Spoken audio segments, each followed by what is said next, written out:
Super TET की बेहतरीन तैयारी करने के लिए सब्सक्राइब करें हमारा channel exam dose. Hello friends, once again welcome back to your YouTube channel learning need. यहाँ पे आज हम डिस्कस करने वाले हैं कुछ इंग्लिश के क्वेश्चन। जैसा कि आपको सभी प्रैक्टिस सेट में जो मैं प्रोवाइड कराती हूँ वो लगभग आपके ग्रामर के सभी टॉपिक से क्वेश्चन होते हैं। और यस, यहाँ पे आज हम कुछ बेसिक क्वेश्चन ही देखेंगे। लेकिन यहाँ पे एक चीज़ मैं क्लियर कर दूँ कि हमारा जो डेली का प्रैक्टिस सेट चलता है, अगर आप वो अटेंड करते हैं, वो अटेम्प्ट कर रहे हैं और वो अपने कॉन्सेप्ट्स क्लियर करते चल रहे हैं, तो निश्चित रूप से आप कोई भी कॉम्पिटिटिव एग्जाम देने जाइए जिसमें इंग्लिश आनी है, आपकी इंग्लिश बेहतरीन जाएगी, इस बात की फुल गारंटी है। लेकिन पढ़ना देखिए आपको पड़ेगा, मेहनत तो आपको ही करनी है। हम सिर्फ आपको कंटेंट प्रोवाइड करा सकते हैं, एक प्रैक्टिस प्रोवाइड करा सकते हैं, कॉन्सेप्ट्स क्लियर कर सकते हैं। तो चलिए स्टार्ट करेंगे सेशन फिर आज का बिना टाइम वेस्ट किए। तो यस, यहाँ पे जैसा कि इस टाइप के क्वेश्चंस हैं जहाँ पे ऊपर इंस्ट्रक्शंस दिए रहते हैं और बाकी फिर आपके क्वेश्चंस रहते हैं। तो इंस्ट्रक्शन को आपको केयरफुली पढ़ना होता है। यहाँ मैं आपको इसे खुद पढ़ के बताती हूँ। तो यहाँ पे आपको ये जो शब्द दिए हैं, इनकी कौन से शब्द जो है इनकी बेहतरीन मीनिंग या मिलता जुलता अर्थ जो है वो एक्सप्रेस करती है, बताती है, वो आपको बताना है। तो पहला हमारा वर्ड है आज का हाइड। तो या इनमें से कौन सा वर्ड है जो हाइड की जो भी मीनिंग होती है उसको रिप्रेजेंट करता है, सेम मीनिंग रिप्रेजेंट करता है या एक्सप्रेस करता है। तो देखिए, हाइड मतलब होता क्या है? हाइड मतलब होता है किसी चीज को छुपाना। तो छुपाने की जो हो सकती है एक मीनिंग, वो होती है कंसील। ठीक है, कंसील मतलब भी होता है किसी चीज को छुपा लेना। कंसील, गर्ल्स को पता भी होगा, concealer is a makeup product है ना, जिससे क्या करते हैं, स्पॉट्स को छुपा लेता है। ठीक है, तो ये कंसील का मतलब होता है छुपाना, हाइड का मतलब भी होता है छुपाना। तो ये दोनों ही सेम अर्थ में जाएगा। इसके कुछ और भी पर्याय हो सकते हैं, यहाँ कंसील की जगह कुछ और वर्ड्स भी हो सकते थे। कवर होता तो भी सही होता, ठीक है। वेल होता आपका ये, तो भी बिल्कुल सही हो जाता। नेक्स्ट क्वेश्चन देखेंगे। ट्रिमिंग, कौन सा वर्ड है जो ट्रिमिंग की मीनिंग को एक्सप्रेस कर रहा है?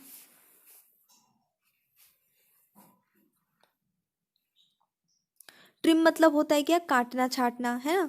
तो इसका सही जो सिनोनिम बनेगा आपका, वो बन जाएगा yes yes option number D, cutting. जैसे कि मैंने बोला कि काटना छाटना इसका मतलब होता है, तो ट्रिम करना, काट के छोटा करना। कटिंग मतलब भी वही चीज होती है। नेक्स्ट देखेंगे, विच सेंटेंस इज करेक्ट। इनमें से कौन सा सेंटेंस है जो करेक्ट है grammatically? Make has less, you should not miss the train. फटाफट से सारे ऑप्शंस देख लीजिए एक बार, और अगर कुछ नहीं, आपको सबको सारी गलत लग रहे हैं, तो फिर नन ऑफ दी अबव लगा देना है।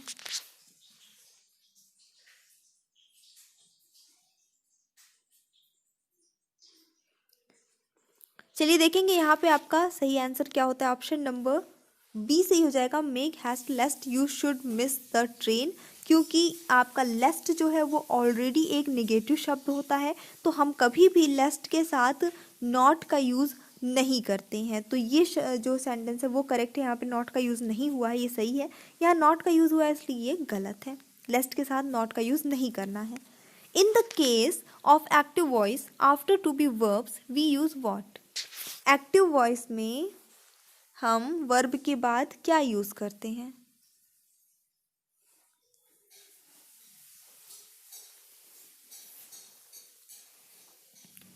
तो हमेशा टू बी वर्ब के बाद जो है, टू बी वर्ब्स के बाद हमेशा टू बी वर्ब क्या होता है, हमने परसों के वीडियो में आई थिंक देखा था इस चीज़ को। To be verb, I mean परसों नहीं, नरसों के वीडियो में, यस। जिन लोगों ने मिस कर दिया है देख लीजिएगा, सब कुछ प्लेलिस्ट बनी है इंग्लिश नाम से। करेक्ट आंसर होता है इस क्वेश्चन के लिए, वर्ब की फॉर्म के साथ आईएनजी लगती है, तो ऑप्शन नंबर सी आ जाएगा। वर्ब की फर्स्ट फॉर्म और आईएनजी हमेशा टू बी के साथ में ये प्रयोग होता है। नेक्स्ट क्वेश्चन देखते हैं इसी के साथ। थोड़ा टाइम इसलिए लग रहा है क्योंकि एक्सप्लेन करने की पूरी कोशिश कर रही हूँ। Alternatives are given, okay, A B and C. Below which may be better option in case no improvement is needed, your answer will be option number D. Who can prevent you from getting married now that with you are within age? अब यहाँ पे within की जगह पे कौन सा word use हो सकता है? इन, ऑफ, ऑन, कौन सा प्रीपोजिशन लगेगा ये बताना है। अगर आपको लगता है कि within सही है, कोई इंप्रूवमेंट की जरूरत नहीं है, तो आपको ऑप्शन नंबर डी चुनना है।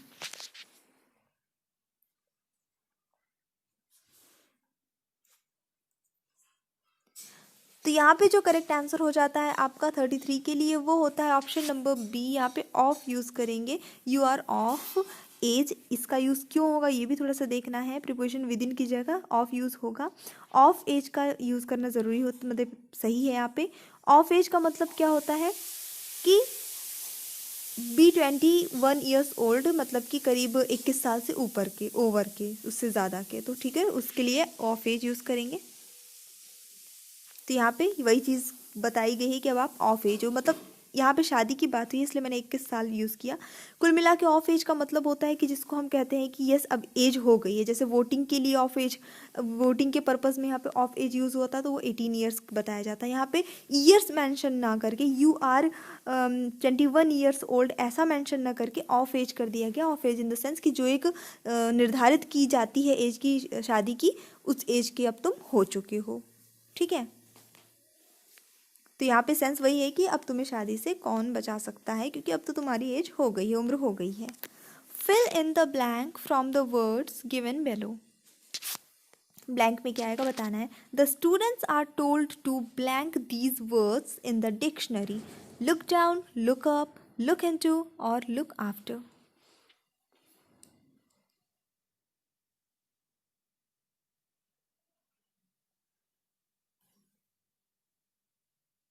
सो यहाँ पे जो करेक्ट आंसर होगा ऑप्शन नंबर बी होगा। लुकअप का यूज़ यहाँ पे बेस्ट होगा। Look something up, actually look और उसके बीच में कोई भी चीज़ यूज हो सकती है, उसके बाद अप हो सकता है। इसका ये फ्रेज है, इसका मतलब क्या होता है, कुछ भी ढूंढ निकालना, जैसे किसी शब्द को उससे डिक्शनरी से, मतलब खूब सर्च करके कुछ भी ढूंढ निकालना। ठीक है, तो लुकअप होगा क्योंकि डिक्शनरी में से तो हमें शब्दों को ढूंढना पड़ेगा, तो यहाँ पे लुकअप वर्ड यूज़ होगा। Find the correctly spelled word. Happened की सही स्पेलिंग क्या है ये बताना है।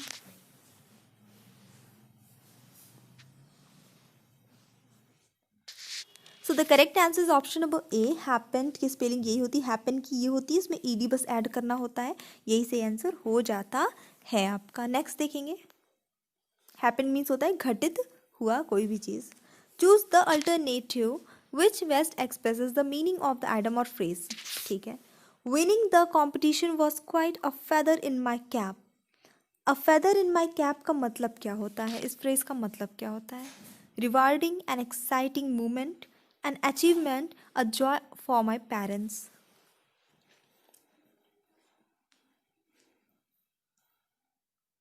सो इसका जो सेंस होता है वो होता है, पहले मैं आपको पढ़ाती भी थी, बहुत सारे मैंने कराए हैं एडम एंड फ्रेजेस की प्रैक्टिसेस, और एमसीक्यू मॉक टेस्ट इसके करा रखे हैं अलग से। लर्निंग नीड पे मिलेगा, ये आपको यहाँ नहीं मिलेगा, तो लर्निंग नीड पे इंग्लिश वाली प्लेलिस्ट में आप चेक कर सकते हैं।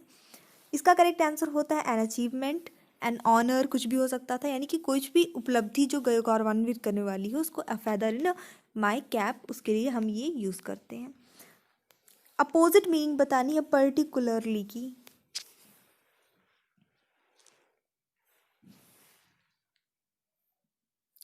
तो यहाँ पे जो करेक्ट आंसर होगा, क्योंकि पर्टिकुलरली का मतलब होता है कोई भी चीज़ विशेष रूप से, है ना, विशेषता जो हो, तो उसका अपोजिट क्या होगा, आमतौर पे, जनरली। तो करेक्ट आंसर हो गया आपका option number B. So move to the next question. Select the correct preposition. यहाँ पे भी प्रिपोजिशन ही सेलेक्ट करना है।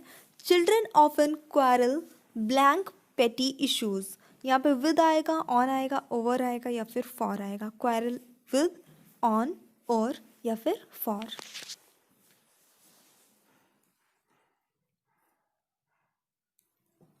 सो यस, यहाँ पे जो है क्वेश्चन नंबर 38 के लिए करेक्ट आंसर होगा आपका ऑप्शन नंबर सी, ओवर आएगा। यहाँ पे क्वारल ओवर लगता है साथ में, ये दोनों साथ का मतलब क्या होता है, क्वारल ओवर का मतलब होता है झगड़े में भाग लेना या झगड़ना। कुल मिला के क्वारल ओवर किसी चीज़ से, ओवर का हम कब यूज़ करते हैं, जब उसके बाद भी हम कुछ ये लगाते हैं कि किस चीज़ के लिए झगड़ा हो रहा है, किस बात पर झगड़ा हो रहा है, तब हम क्वारल ओवर टर्म का यूज़ करते हैं, फ्रेज आप इसे कह सकते हैं, इसका हम यूज़ करते हैं। Identify the tense in the sentence given below. It was very cold that night. कौन सा टेंस है, बस आपको ये बताना है।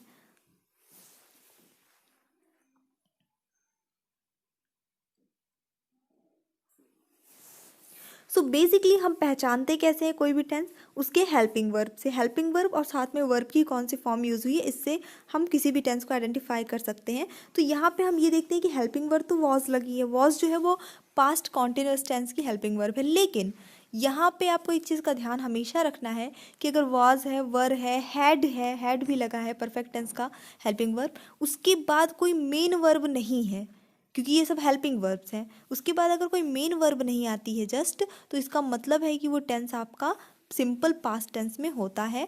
तो सही आंसर यहाँ पे होगा आपका simple past tense, first option. It was very cold that night, उस रात बहुत ठंडी थी, सिंपल पास्ट टेंस हो गया। नेक्स्ट देखेंगे, यहाँ पे आपको बताना है डेफिनेट आर्टिकल है कौन सा, ए एंड दी या फिर इनमें से कोई नहीं। तो टाइप्स ऑफ आर्टिकल में आपको पता है कि दो तरह के होते हैं, डेफिनेट एंड इनडेफिनेट। तो यहाँ पे करेक्ट आंसर होता है आपका ऑप्शन नंबर सी, द होता है। क्यों होता है ये डेफिनेट आर्टिकल, किसे क्यों कहते हैं, क्योंकि ये किसी निश्चित व्यक्ति, वस्तु या स्थान की ओर संकेत करता है, पर्टिकुलर किसी चीज को इंडिकेट करता है। They were carrying the injured player off the field, voice change करनी है।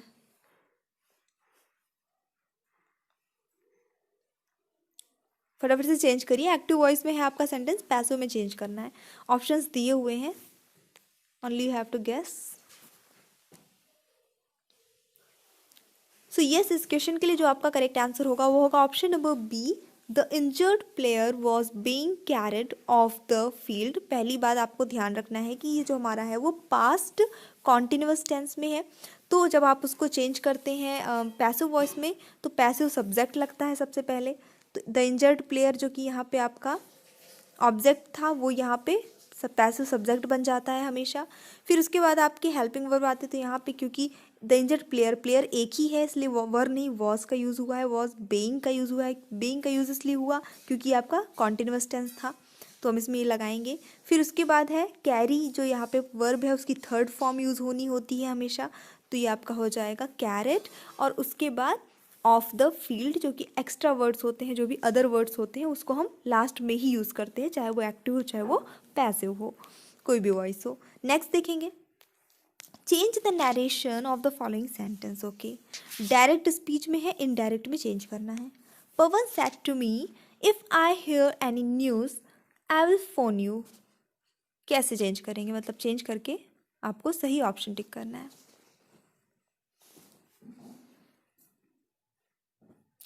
तो देखिए कंडीशनल है, यहाँ पे कंडीशनल सेंटेंस है, इफ़ लगा हुआ है तो मतलब ये कंडीशनल सेंटेंस हो गया है। इसका जब आप चेंज करेंगे नरेशन, तो क्या बनेगा। सो करेक्ट आंसर यहाँ पे होता है आपका ऑप्शन नंबर बी, पवन टोल्ड मी। पहली बात तो ये टोल्ड मी हो जाएगा, सेड टू मी जहाँ होता है वहाँ हमेशा टोल्ड मी हो जाता है, क्योंकि बोला गया है। यहाँ पे कुछ भी आस्क मी, ऑर्डर्ड मी, ये सब कुछ यूज़ नहीं होगा। कंडीशनल सेंटेंस है तो हमेशा दैट लगाना पड़ता है, हमें दैट लगा देंगे। उसके बाद if he heard any news, if I will, क्योंकि वो अपने लिए बोल रहा था, तो हमारा जो ये सब्जेक्ट होता है यहाँ का वो इसके अकॉर्डिंग चेंज होता है। यहाँ लड़की का नाम होता तो शी हो जाता, लड़के का नाम है तो ही हो गया है।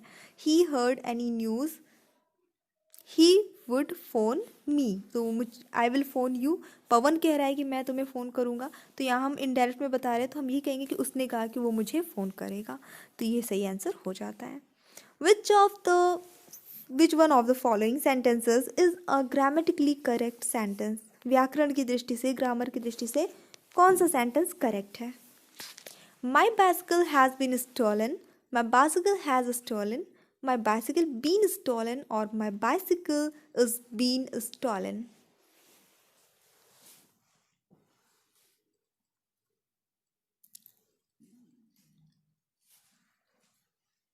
सो इसके लिए जो करेक्ट आंसर है वो होता है आपका option number A, my bicycle has been stolen.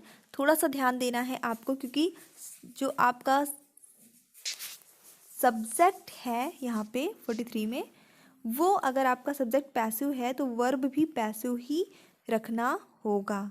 ठीक है, तो माई बाइसिकल लगा है तो हैज़ बीन आपको यूज़ यहाँ पे करना पड़ेगा, स्टोलन यूज़ करना पड़ेगा।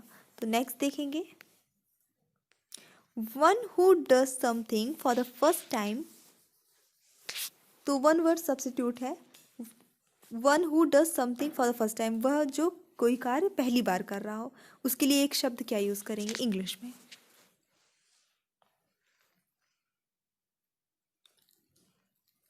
तो करेक्ट आंसर यहाँ पे होता है आपका ऑप्शन नंबर डी, पानी कहेंगे, जो कि जिसको हम अगुआ कहते हैं हिंदी में, वही आंसर हो जाएगा। लीडर का तो आपको पता है नेता हो जाता है, मॉडल, आदर्श, प्रतिमान किसी भी चीज़ का। ठीक है, नेक्स्ट देखेंगे, फोर रनर भी होता है। फोर रनर शायद आप लोगों को पता होगा, पहले आने वाला व्यक्ति, जो ये चाहे व्यक्ति के लिए भी यूज़ करते हैं, वस्तु के लिए भी यूज़ कर सकते हैं, जो दूसरों को प्रभावित करता है या फिर कुछ घटित होने का संकेत, इसके सेंस में भी ये टर्म यूज़ होता है।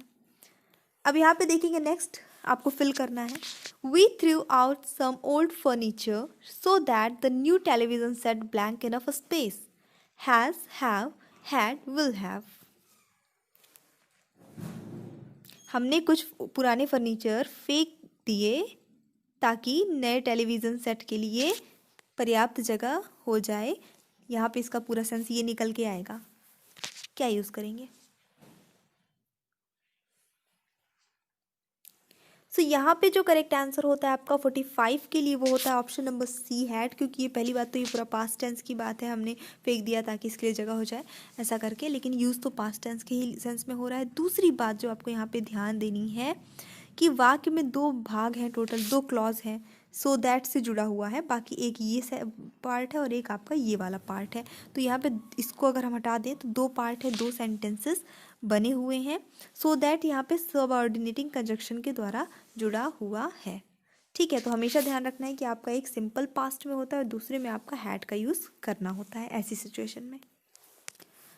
Find the error in the given sentence. Find headmaster has instructed the teachers to follow the rules of the school. No error. बताना है कौन से हिस्से में गलती है, त्रुटि है, और अगर आपको लगता है किसी में कोई त्रुटि नहीं है तो ये वाला जो आपको चूज कर देना है।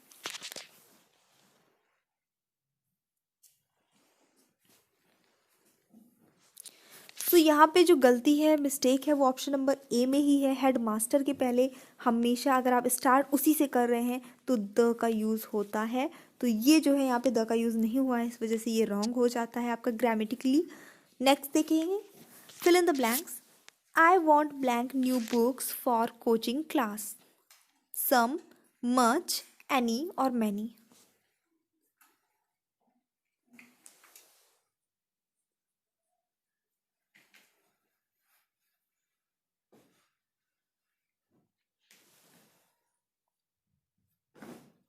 सो 47 के लिए जो आपका यहाँ पे करेक्ट आंसर हो जाता है वो होता है option number A, some. I want some new books for coaching classes. यहाँ पे क्योंकि प्लूरल काउंटेबल नाउन दिखाना है आपको, तो यहाँ पे आप अफर्मेटिव सेंटेंस में सम का यूज़ किया जाता है और कर सकते हैं। नेक्स्ट क्वेश्चन देखते हैं बिना टाइम वेस्ट किए। Fill in the blank with the suitable form of verb. Verb की कौन सी फॉर्म आएगी? When we got home last evening we found that the guest blank arrived. Have, has, is or had।